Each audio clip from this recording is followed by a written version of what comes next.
Seahawks fans, wherever you may be. Thanks for listening to the show.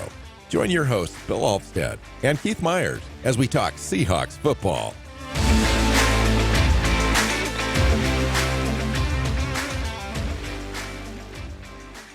Hey, Seahawks fans. Welcome back to another episode of the Seahawks Playbook podcast. I'm your host, Bill Alvstad, sitting down with co-host Keith Myers.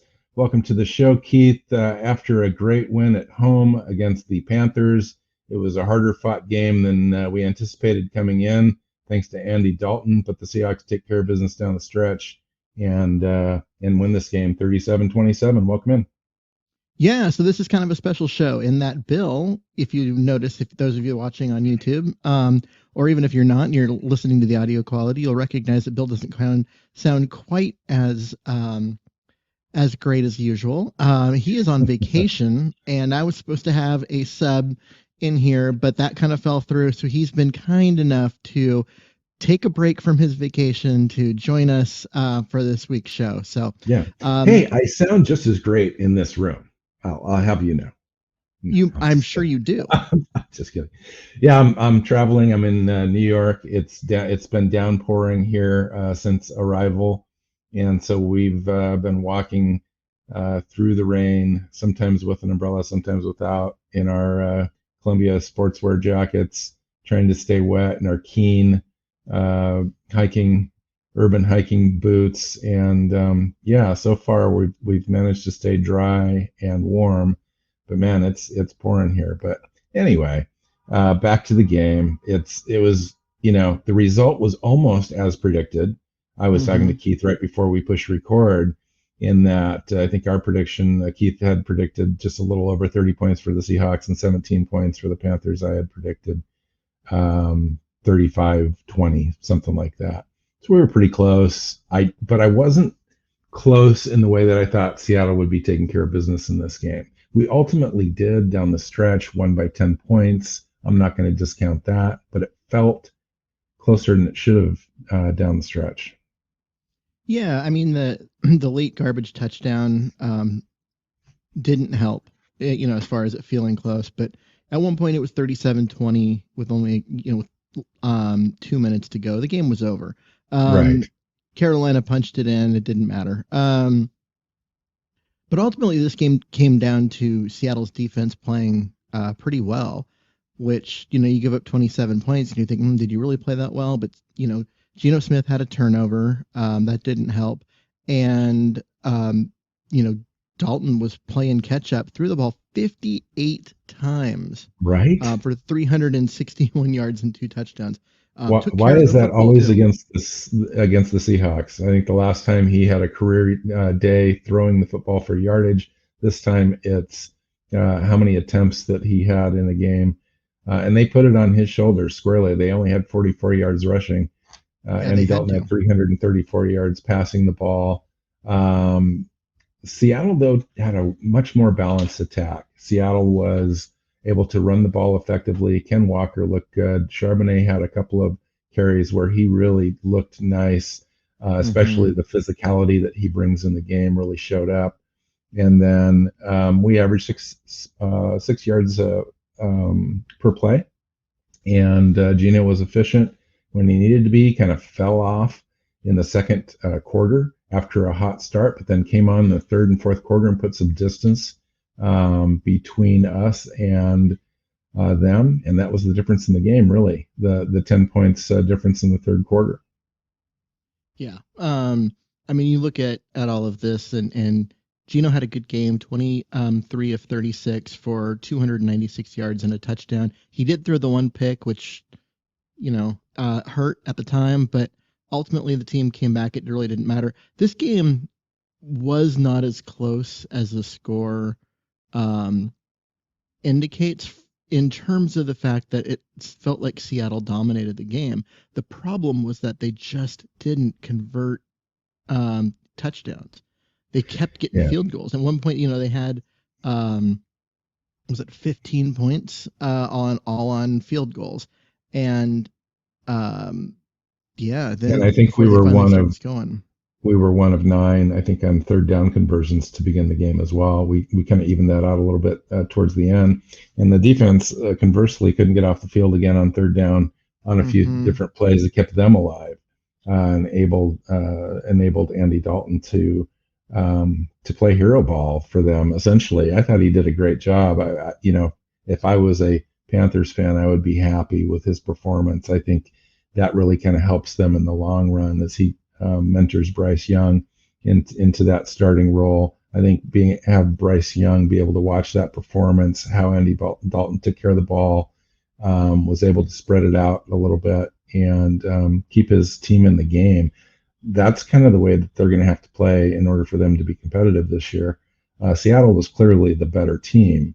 There was no question about that, Keith, but we were behind 13-12 at halftime. We did pour it on in the third quarter, scoring 10 and holding them to 0 to kind of put some distance, but we allowed them to score 14 points in the fourth quarter as well. I'd like to be able to see this defense kind of step up a little bit more. I think we allowed Andy to have that one big, huge touchdown there. That was a broken play. That was a broken play. Now, you don't want to see that. You don't want to see that at all.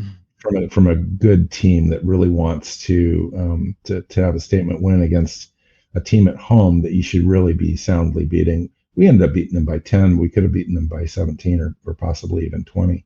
It was a great day for Jason Myers to be hot.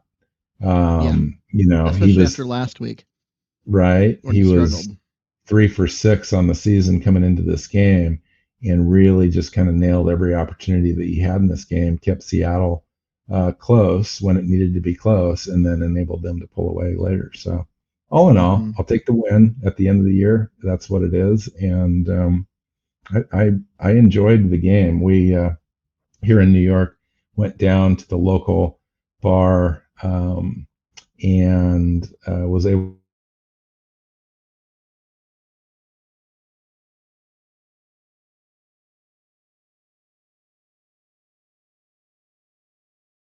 Okay, Bill has frozen there for just a second, and hopefully he'll there we go.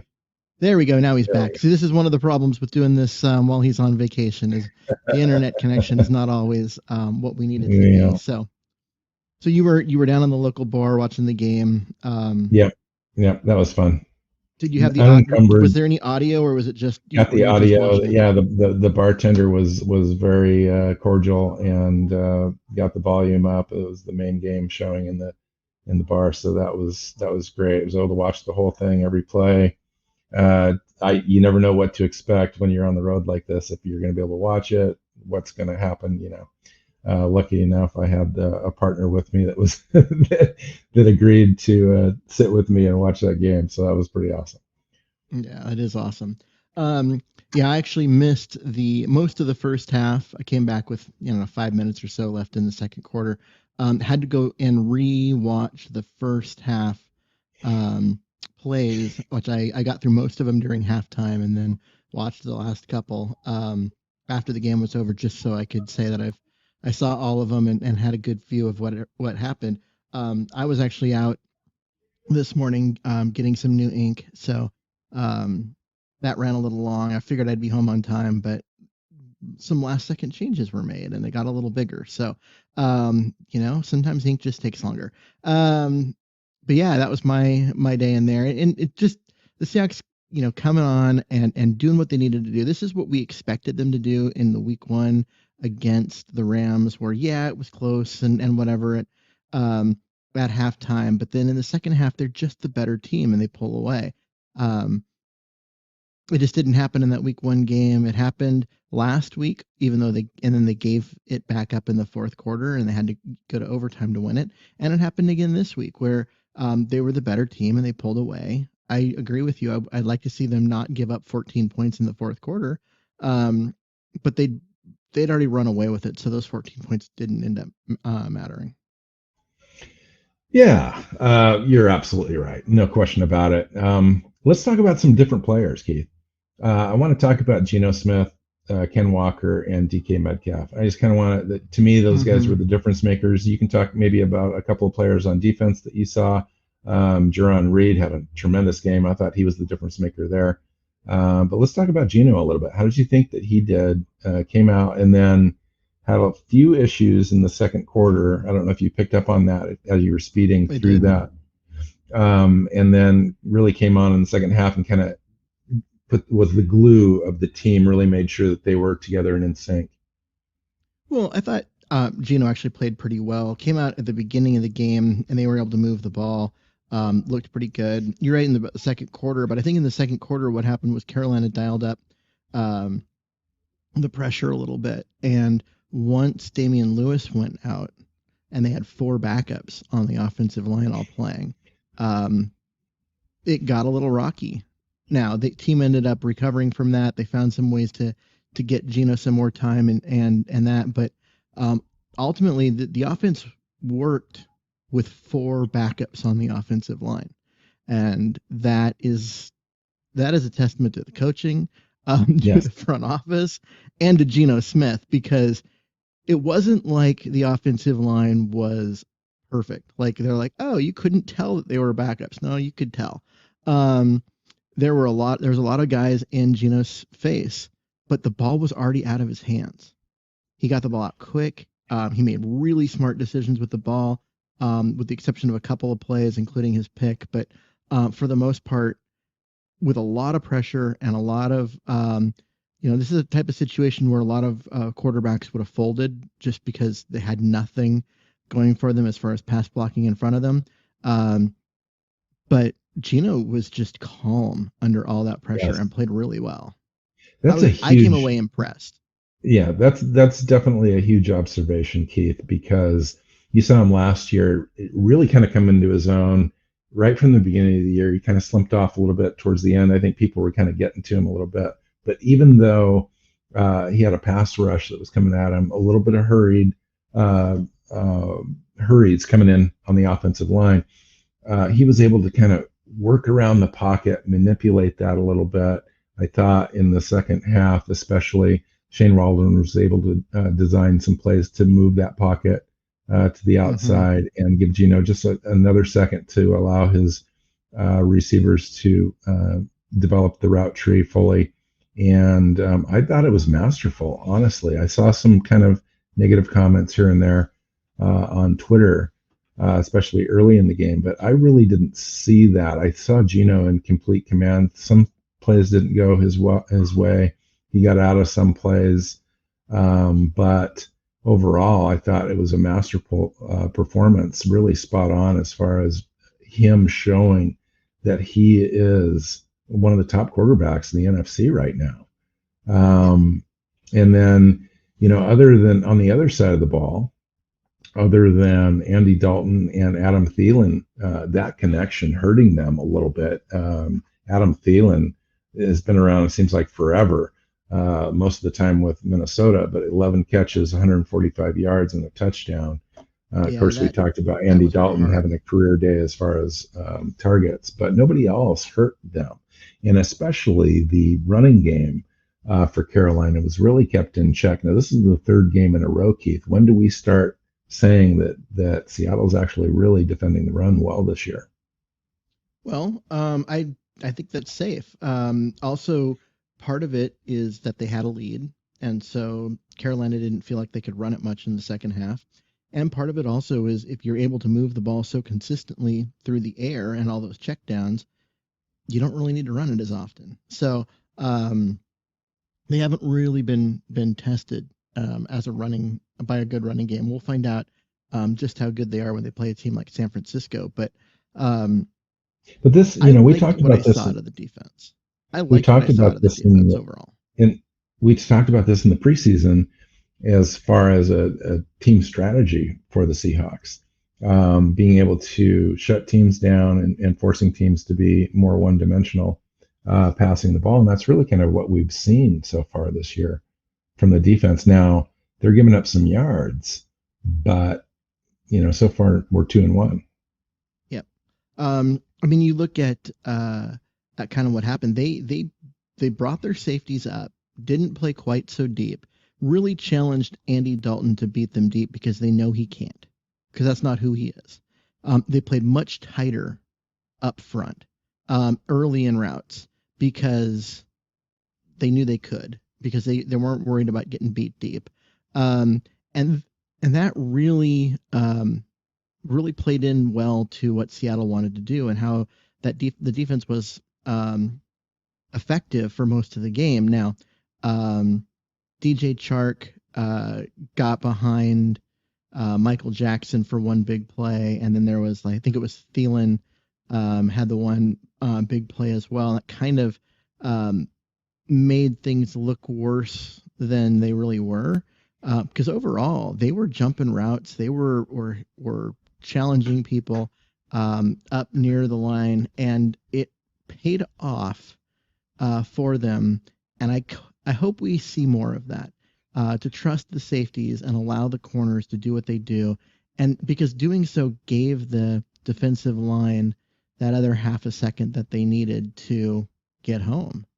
And they were able to get pretty good pressure on Dalton. And when they did, you know, Dalton's not a good enough quarterback to really get out of it and hurt him for it. So it turned out to be, like, I like the strategy of being more aggressive.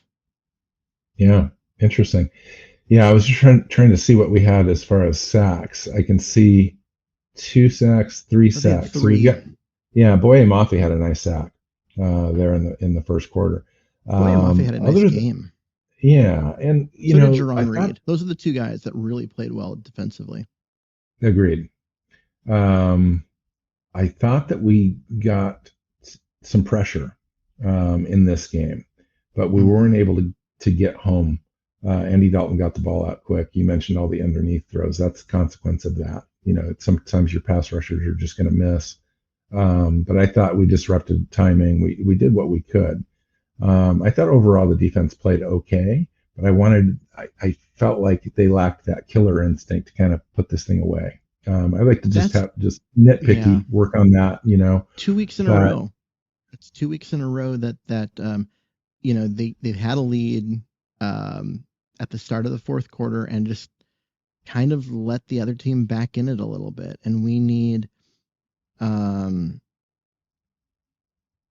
we need them to figure out a way to prevent that, and just kind of step on teams and really just run over them. Because when you're the better team, you can't just let them hang around in the first half, which they've done, and you can't let them get back in it in the fourth quarter in garbage time.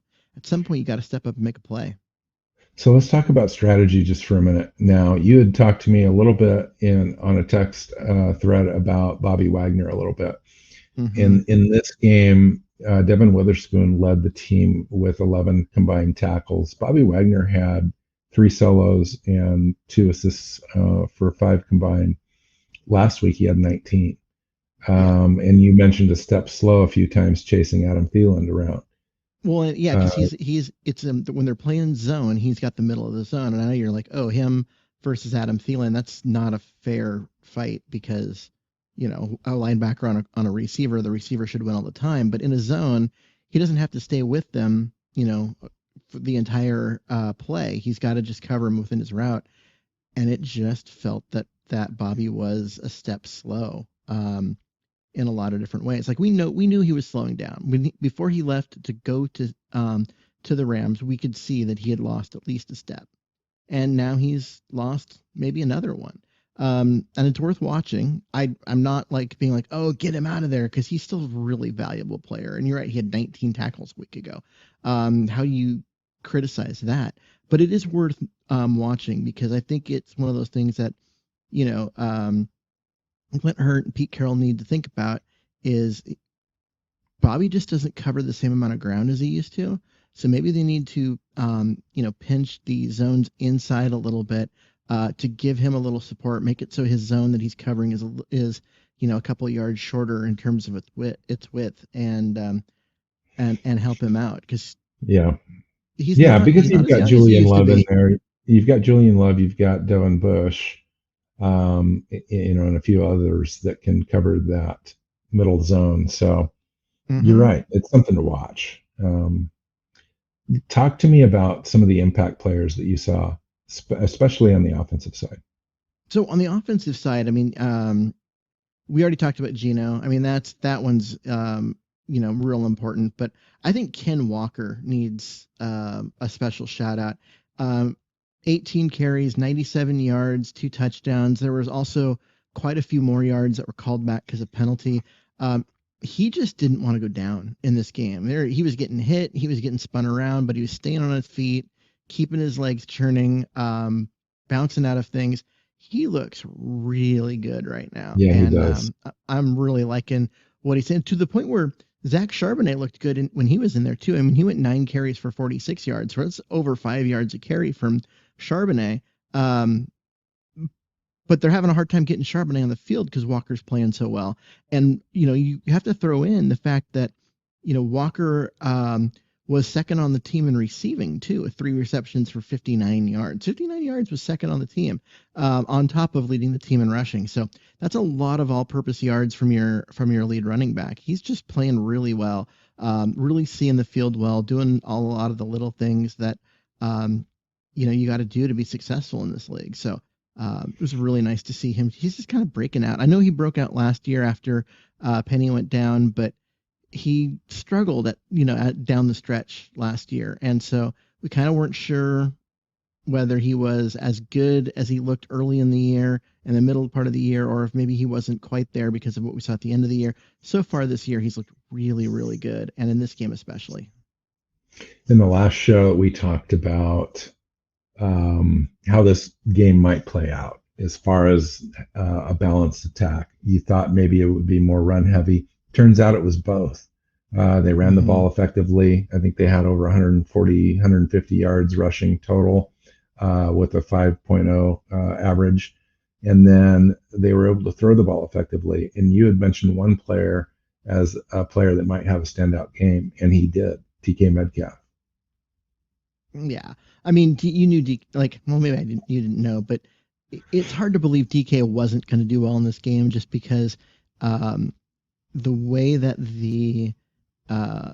it stacked up with Seattle's receivers versus their cornerbacks. They didn't have someone who was going to be able to routinely shut DK down and cover him. And he was just open a lot. 6 receptions, 112 yards, big day for him. And he was open more than that. I mean, there were times when Geno chose to go other places with the football because getting the sure first down was a better idea. But that doesn't mean that if the down and distance situation had worked out differently, he couldn't have gone to DK, too, because he was open and really just looked like a dominant player. He's been a dominant player, but sometimes he just needs to step out and really just remind us how good he can be. And I thought he did that in this game. He really looked like a strong, one of the league's top receivers. He had that kind of day. Yeah, I didn't know what to expect from the tight end group today with Disley being out. Noah Fant stepped up, I thought, had quite a few different impact plays, 4 catches for 41 yards. Colby Parkinson, other than the drop, also had 3 catches for 38 yards. I thought he looked good when he caught the ball. He's just such a big target. Yeah, the one drop was hurt kind of hard because it was like it looked like it was going to be such a good play. But I think he was expecting the ball to be tipped with the way the guy jumped.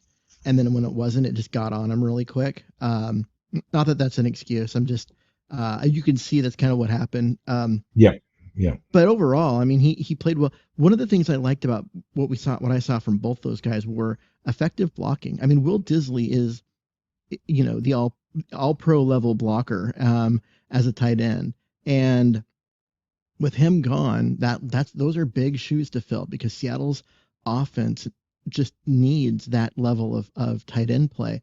And neither of those guys are blockers, but they put in a lot of effort in that. Were much more effective than they have been in the past, and really looked good, doing that part of the game, really stepping up to cover for Disley. Yeah, I saw Colby Parkinson one play kind of get blown up a little bit, but it was effective enough for Charbonnet to kind of run behind him and break through the hole. Talk to me a little bit about, I want to talk about 2 players, Jackson Smith and Jake Bobo. First, in Jigba, I want to get your take on basically why they're not targeting him at all. He had one catch for 10 yards. That's it. That's his stat sheet. It's not that he's not getting playing time. It's that um, teams are kind of at times it feels like teams are focusing on him a little bit because he gets a lot of play on third down as a slot guy. He's the guy that you'd think that's where the ball is going to go.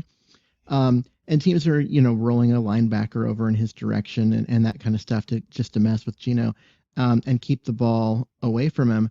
And part of it's just, this is what happens with rookie wide receivers is very few of them come in and do what DK Metcalf or Jamar Chase or what some of these guys do and just break out instantly, right at the beginning and throughout their entire first year. Most of them take some time to kind of adjust and figure out ways to get themselves involved in games because suddenly the coverage is significantly better than they've ever seen before.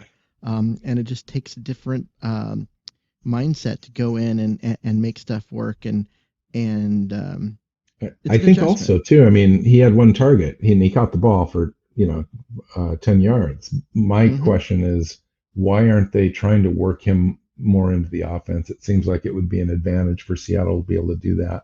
He's certainly sure-handed to be able to kind of pick him into a situation, scheme him open a little bit, give him opportunities to kind of get into a rhythm.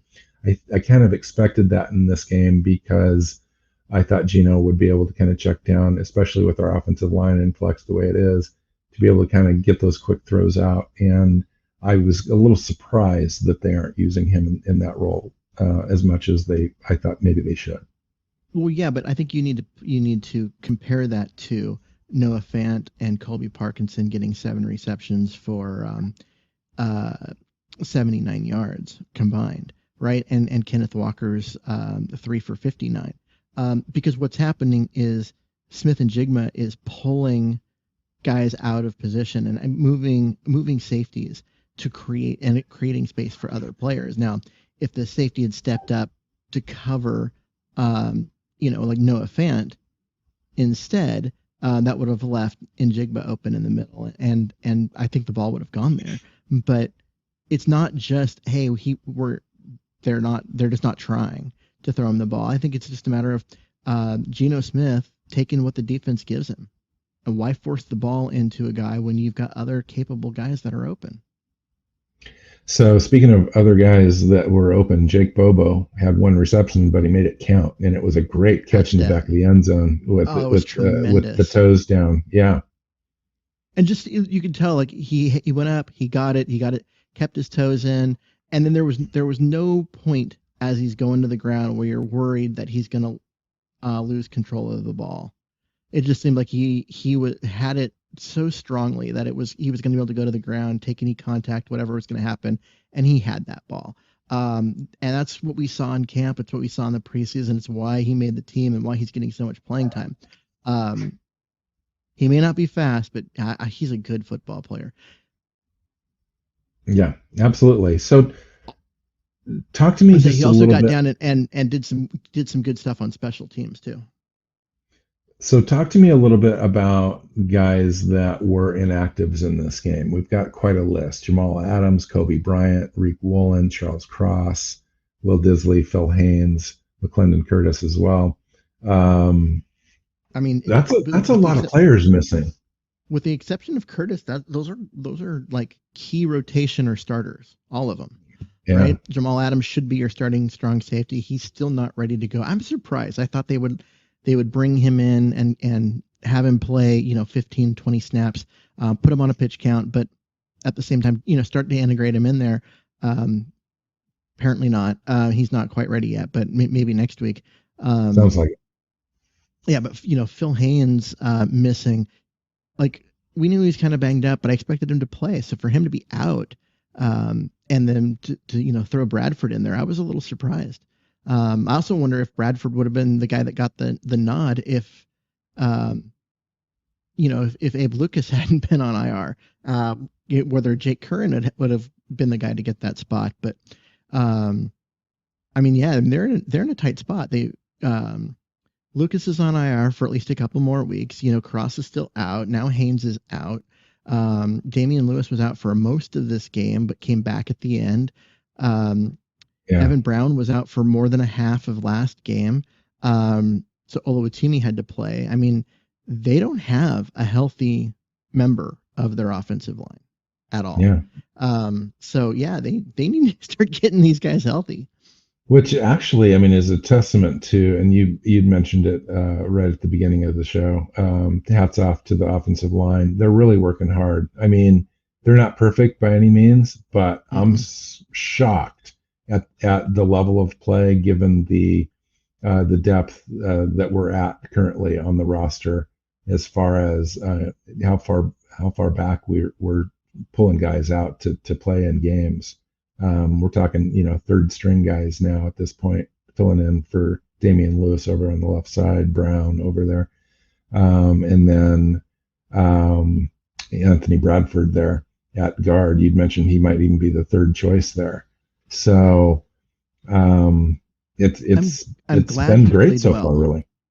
I'm glad he came in and played well, honestly, because we thought he was going to come in and compete for a starting job and didn't. Just never really was a part of that competition, was never close. Looked like he was going to be like he was like the third string guy, wasn't even playing with the twos all the time. And we were like, did we misread how good this guy was going to be? But he got a chance to come in and play, and he looked pretty good. I'm glad that happened. I was when Lewis went out, and you already have Bradford in there on the right side. I was kind of expecting Oluwatimi to come in at center and then move Evan Brown over, but they chose not to do that. They chose to bring in, I don't remember who it was. So some guy who I was like, oh yeah, I kind of forgot he was on the practice squad. Right. I think it was Brown is his name. I can't remember his first name. Yeah. And I was like, I was like, who? But even he didn't play badly. Okay. He came in, and like the next play, Gino just gets destroyed by a sack that came in right between him and Forsyth. But after that, he settled down and did all right. I mean, we're talking about a third string and a fourth string guard in there. You've got both backup offensive tackles in there.